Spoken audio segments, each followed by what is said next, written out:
ছেলেদের বন্ধু গ্রুপে না কোনো প্ল্যানিং থাকে না, ওদের বন্ধুত্বের কোনো লজিক থাকে না।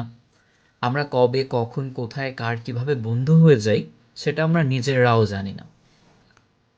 চারজনের একটা গ্রুপে পকেটে ৫ কিংবা ১০ টাকা নিয়ে একটা টঙের দোকানে বসে আমরা ধারে চা আর সিগারেট খেতে খেতে সুপার বাইকের স্বপ্ন দেখি।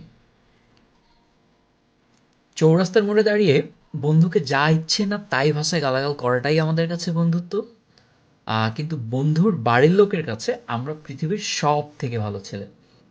খুব সিম্পল কিছু গ্রোথ করে আমরা চলি। ভাইয়ের কাছ থেকে টাকা ধার নিয়েছি মানে ওটা আর ফেরত দিতে হবে না। ভাইয়ের কাউকে ভালো লেগেছে মানেই সে আমাদের বৌদি।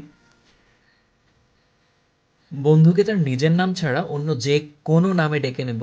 বন্ধুকে এক বিন্দু মাত্র সম্মান দেব না। কিন্তু বাইরের কেউ কিছু বন্ধুকে বললে তাকে কিন্তু আমরা ছেড়ে দেব না।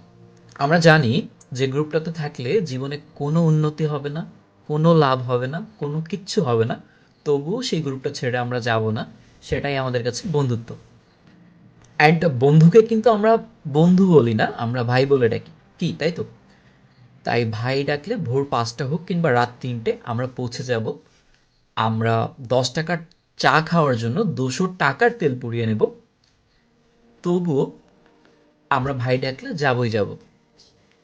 হয়তো মাঝে মাঝে এক্সকিউজ দেব যে আর ২ মিনিট লাগবে বলেও আমরা ২ ঘন্টা লেট করাবো, তবুও আমরা যাব। তাই জলদি করে তুমি তোমার গ্রুপের সেই সকল মানুষগুলোকে ট্যাগ করে দাও যারা তোমার বন্ধু কম, ভাই বেশি। তাই কবিতাটা হচ্ছে এমন: হিসেব টিসেব করিনে আমরা, ভেসে যাই শুধু স্রোতে। হিসেব টিসেব করিনে আমরা, ভেসে যাই শুধু স্রোতে। ছোট্ট হতে শিখেছি শুধু, দারুণ বন্ধু হতে। দেখা না হলে মন মরা লাগে, ছুটে ছুটে যাই তাই। দেখা না হলে মন মরা লাগে, ছুটে ছুটে যাই তাই।